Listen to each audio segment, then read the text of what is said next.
friend. Back to reality tayo dito sa Germany. So ngayon is magluluto ako ng lunch ko. Kakainin ko before ako papasok ng Rosalie. Dahil si Vanessa is nagtrabaho ngayon. 11 o'clock yung pasok niya. So tayo magluluto ng ulam natin. Pero nakapagluto na siya ng rice mga my friend. Ayan ko nung lulutuin natin. Baka anong ulam natin? Puro delata mga my friend. Pero dito siguro tayo kukuha ng ulam natin. Kaya palagi kami nagdadala ng mga dilata o mga pansikan doon mga my friend. Para minsan pag wala na kami time, yan ang niluluto namin mga my friend. Tayo magluluto ng pansikan doon mga my friend. Ito yung mabilis ang luto mga meron. Pansit Canton, magluluto tayo tsaka CDO. Wala na akong time mga meron. Dahil kailangan ko na rin umalis ng in 45 minutes. Kailangan ko na umalis mga meron. Ito yung mabilis ang luto. Tignan natin.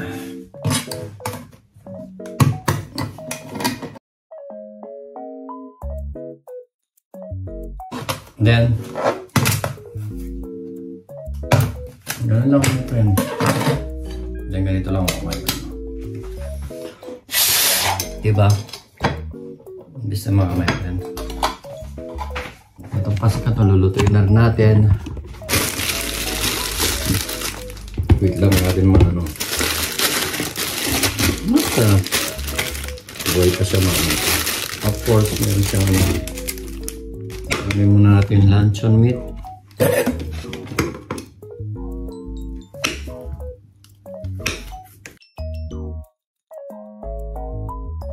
Diyan, lagay mo lang sa fryer mga mate. Lagay lang natin sa fryer. Wala nang time para magluto-luto mga mate. Diyan. Then fryer lang natin mga my friend. Insert lang natin sa mga 5 minutes lang siguro mga my friend. Pwede na yun. Pang 5 minutes pwede na ito. Oh.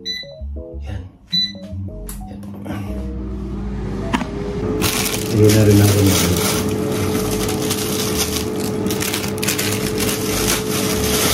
Masarap to kasi masarap tong pasikaton mga my friend. Sa rice na may toyo.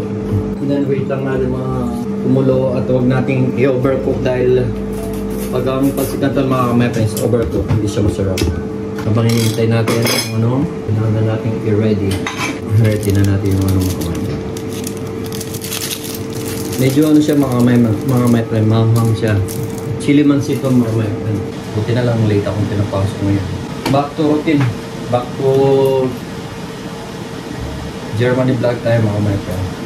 Sana someday mapakita namin yung ibang lugar dito sa Germany. Mayroon na lang akong 30 minutes. Kailangan ko na rin kumain ng mabilisan at magbihis. Ganito yung buhay talaga mga my friend. Kala ng iba po, tira sa Germany ka, ganda na yung buhay. Hindi. Puro trabaho mga my friend. Puro trabaho dito. Trabaho ka lang ng trabaho. Trabaho bye. Pero siyempre, nagtatrabaho ka rin para sa sarili at para sa pamilya mo. Lalo sa mahal kong nanay. Pero wala rin yung tatay ko. Iba rin talaga yung kompleto kayo mga my friend. Ngayon, mahirot siya niya. Ngayon siya mga my friend. Ayaw ko yung sobrang luto. Dahil hindi sa masarap mga my friend. Yung malata. Konting na lang. At maluluto na. Sabay silang maluluto mga my friend. Buksan natin yung bentana para lumabas yung hindi siya mag-moist mga 30 minutes na ako. Kaya na 15 minutes baka kain na sasandok tayo ng kanin mga friend. Yan, luto na. It means, tignan nga natin mga my friend. Diba? Pwede na yan.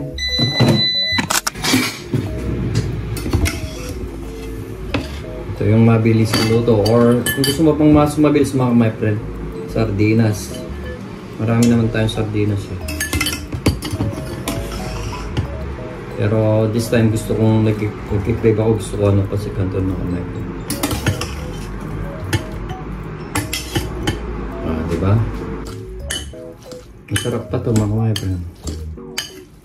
Pero madalang lang kami kumain ng pasikanton ni Vanessa, hindi palagi. Dahil hindi rin maganda pag palagi kang kumakain ng pasikanton mga friend. Kung madalang lang is okay. So luto na mga friend. Lagay na natin doon at i-ready muna natin yung para hindi ko naingitin yung yung rice ko. Makatipid mga friend.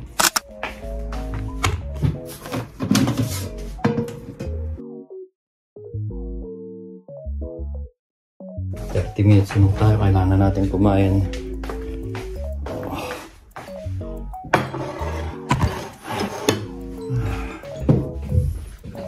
So kain na tayo mga friend. Bilis ang luto.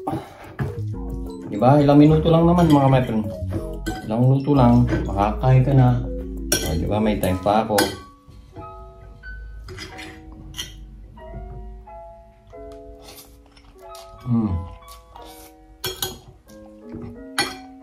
Sarap mga kapatid. Sarap niya. Dahil pasok ko mga kapatid is 1 o'clock. Dahil 7 hours ako magtatrabaho hanggang 8. Meron akong break time ng 30 minutes.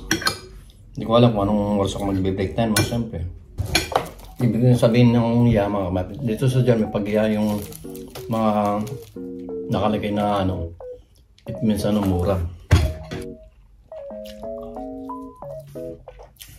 Tapos natin kumain, mag-iilamot, magtatapos na tayo. Para 12:30 alsa tayo. Di ba? Dami pang ulam. Ulamin pa namin itong mga meron hanggang mamayang gabi. Pero bukas dahil day off ko, yung binigay na ulam ni Ate Bembeng. Salamat sa kapatid ko kay Ate Bembeng na binigyan kami ng ulam. Lulutuin ko bukas. Hindi ko alam kung yung alimango or yung baka ba ito or ano.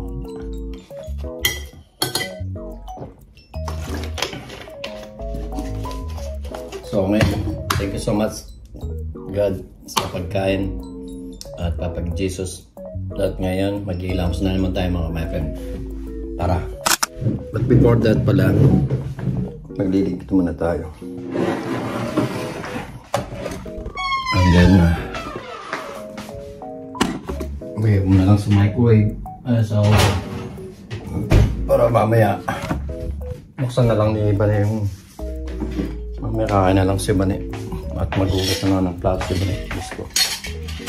Kasi pag naman mag-ugas ng plato si Bane, mga man. Ngayon, mag-ilamos tayo mga mother. So, mag-ilamos na kanina. Yan ang umaga. Kailangan ko kasing maglagay ng Nivea sa mukha kundi magdadry. Nagamay niluto.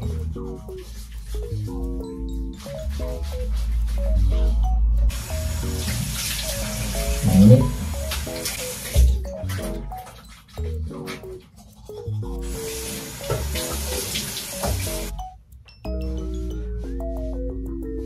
Gagamitin natin yung binigay ni Gian. Thank you so much, Gian. Nasanay ako kay Vanessa na palagi niya pinapabangungan pag-aalis kami mga friend. Of course, yung Nivea natin. Dahil malamig dito sa Germany, minsan mainit. Dati hindi ako lalagay ng cream. Pero ngayon kailangan. Kasi nagdadry yung mukha natin. Pares na naman tayo mga friend. Meron pa tayong 10 minutes. Time check tayo mga friend is 12:20. Diba? Mabilisan dito mga friend. So, siyempre, bago tayo aalis, i-double check muna natin yung bahay. Baka may nakabukas or what. Ito okay lang yan. Yan. Yung mga stove, kailangan i-check. Para pag safety yung bahay mga friend. Linisin ko lang yung salamin ko.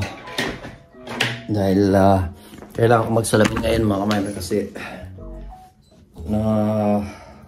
yung allergy ba dahil yung mata ko hindi pa napacheck up. Baka magpapacheck up ko ng mata next week Friday. Wala naman yung mini job ko Mamaya siguro pag pasok ko ng alauna mga 4 o'clock. Magbe-break time na ako noon sa Rosalie, mga kapatid. Satisfied na ako sa Rosalie dahil maganda nga yung pasweldo, pati yung tip malaki-laki din. Kaya satisfied na ako sa Rosalie. Nakakamiss lang talaga sa Pilipinas, mga kapatid. Namimiss ko nga yung magulang ko eh. Si mama niya, si tatang ko dito kasama ko nung palagi. Saka yung mga pamilya ko, kapatid ko, pamangkin na po, lahat ng sa compound namimiss ko. Si mami, get well soon mami, saka sa mga bata, ingat kayo palagi dyan. At shoutout din kay Ninya at saka kay IC na palagi nanonood ng vlog namin, kay Ate Rina at kay Chris Ray. Lahat ng mga nanonood ng vlog namin ni Banema Kamete. Shoutout and God bless. Manipis lang yung jacket ko ngayon, mga kapatid, kasi ano, hindi na masyadong malamig ngayon. Ito lang yung sakto lang na. Tara mga kapatid, alis na tayo. 5 minutes na lang is 12:25 na, mga kapatid, dapat alis na tayo nito. Alam muna tayo siya kay Tatang Oscar. Sumali kay tatay. Love you so much, Brad. Hindi ako makakalis pag hindi ako nakapagpaalam sa kanya. I mean, hindi ko nakakalimutan magpaalam sa kanya, mga my friend. Okay, Brad, love you. So, alis na tayo, mga my friend. All check. Okay na lahat.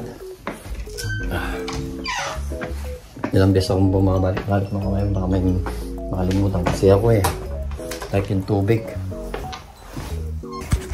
Ito pa yung... Alis na tayo, mga my friend. 7 minutes na lang. So hanggang dito na, mga my friend. Keep safe always and God bless, mga friend.